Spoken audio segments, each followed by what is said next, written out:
So today we want to talk about some natural alternatives to OCD, obsessive compulsive disorder. Now, why should we even consider using natural remedies? Well, simply because there's some slight minor complications to some of the treatments involving with OCD. So you have medications like Prozac, Celexa, Zoloft, Paxil, Effexor. All of these have major side effects. And the problem is once you start them, is there ever a point where you come off them that you're cured? The answer is no. So you're going to be on them for a very long time. And for some people, as time goes on, you need to take more and more of it. And so the more you take, the more side effects you have. Other surgeries that have side effects include deep brain stimulation, which is barbaric because you're literally drilling a hole in your head, putting a deep electrode into your brain. And if you look this up, it says that it's safe and effective. But if you look a little further, it says that it was approved through humanitarian device exception. What is that? Well, that's a special little exemption that you can use when there is no evidence of effectiveness. So is it really effective? I don't know. It sounds pretty invasive to me, especially since when one study, I found 20% of the time, there's non-reversible symptoms like problems with your gait, problems with speech, problems with worsening of your symptoms. And there's even a treatment called psychosurgery, which they remove part of your brain as a treatment. And in some cases, they may even use ECT, electroconvulsive therapy, for this condition, which we all know is extremely dangerous. That is why we're doing this video. We're going to talk about some other alternatives that may be much better, much safer, and more effective. So what is this OCD? Well, it's a situation where you have these obsessive thoughts, impulses to repeat routines, whether it's wash your hands, or it could be anything. But the person doesn't have a full control over their thoughts. They have these thoughts that pop in that are constantly there. It's very introverting, which means the person is kind of stuck in their head all the time. There's a lot of stress, there's a lot of problem solving, a lot of uncertainty. I mean, even if you think about the purpose of the mind is to help you solve problems, right? Well, to the degree that you have uncertainties or doubts, you're not really resolving the problem. The problem is only resolved when you have no more uncertainties, no more doubts. So it's definitely an attempt to solve the problem by thinking about it obsessively, but it's a bit out of the person's control. There's some really good solutions for this problem that I want to chat about. Let's first talk about the diet that I would recommend. Now, if you've been watching my videos, you know what I'm going to say. It's called the keto diet, right? Low carb diet. Now, why is the ketogenic diet so good for this condition? Well, because there's some really interesting data on the relationship between neurons being starved or lacking energy or fuel and this huge link to having OCD. Based on that, what if we were to find an alternative fuel source for the neurons, for your brain? Well, that just happens to be ketones.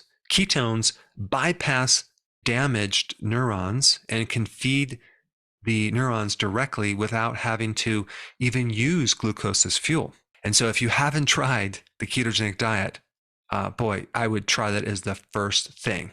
But ketones do a lot more. They actually can act as an antioxidant because a lot of times in OCD, you have inflammation, you have a lot of excess oxidative damage. And so if you can do something to bypass and use ketones as a remedy, boy, that would be a really good solution. Also, ketones stabilize the membranes of your nerves. Ketones help balance your neurotransmitters. And if you combine the healthy version of the ketogenic diet with intermittent fasting together, I think you'll have an excellent solution. I remember in practice talking to quite a few people who had OCD, and nearly every single one of them was on a high carb diet. They were not on a ketogenic diet. And when you got them on the diet itself, there is a huge degree of success. Now, to add to that, there are several remedies that I'm going to recommend that are based on some good research, which I'm going to put down below. I mean, significant improvements, okay, just by using these natural remedies and with much less side effects than medication. And of course, you can't patent these and it does take away from the drug industry. So don't expect a lot more research in this area. So I'd recommend just trying it. You have very little to lose, and if it helps you, great.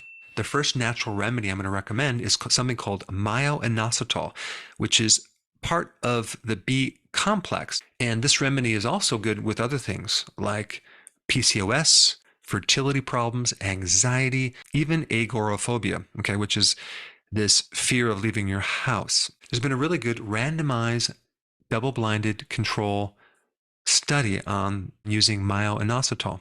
That was in 2011. There's also another one done in 2013. Another good remedy would be NAC. It's a very powerful antioxidant. Okay, so I would definitely recommend NAC. Glycine is another one. You'd want to take that before bed. It's great for the brain. It's good for sleeping, good for memory. Another one is called L-serine. Okay, L-serine. Another good remedy to potentially help you with OCD. In addition, it helps you wake up with a lot more energy. It helps your sleep. It helps your focus. Now, the fifth remedy that I'm going to recommend is, I think, a very essential remedy, especially for OCD and many other problems. It's a natural version of thiamine, or B1. B1 is awesome for helping control your thoughts, and especially if someone's been on a high carb diet. But B1 helps reduce this other symptom called delirium, which has to do with confused thinking, a loss of focus, confusions, having disorganized thoughts. B1 can help a person with that. I would recommend taking a natural version of B1, not a synthetic version, but it's a precursor for acetylcholine, which is very important in neurotransmission, as well as the parasympathetic nervous system, which opposes the flight or fight mechanism, the sympathetic nervous system, which a lot of people are stuck in if they have OCD and anxiety and stress. And then the last thing is start consuming probiotic foods, kimchi, sauerkraut, to start building up your gut, because there's a huge relationship between what's going on in your gut and what's going on in your head. Now, for more information on how to do the healthy version of the ketogenic diet, okay, I put up this simple step-by-step video right here. Check it out.